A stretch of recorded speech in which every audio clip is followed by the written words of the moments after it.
Good morning Kasitaw sellers! Sa video na to, ituturo ko naman sa'yo kung paano mag-peak orders kapag may laman na ang wallet balance natin. Mag-login muna sa iyong account. Pagka-login sa account, click dashboard. Mamimili ka ng option na wallet. Click mo yung wallet para malaman natin kung magkano yung laman as of. 8,048 yung laman ng ating wallet balance. Ibig sabihin, yan yung total amount na pagkakasyahan natin para makapick tayo ng products. Click order. Pagka-click sa orders, makikita mo yung mga products, pati yung status nila.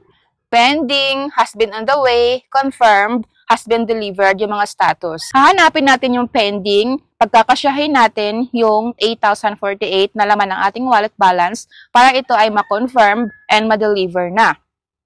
Click mo lang yung box sa right side. Kapag yan yung gusto na amount, browse mo lang pataas, makikita mo ang batch pickup. Click mo batch pickup para malaman natin total pick amount and total order amount. Click payment pickup para ma-confirm paid na ang status ng products.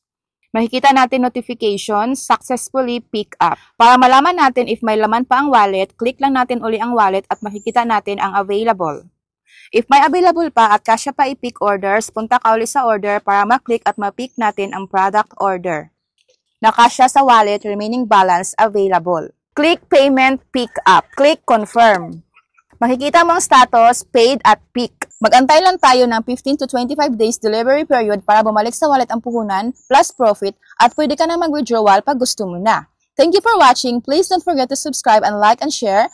And pakishare na rin sa affiliate code para magkaroon ka ng 3% affiliate income.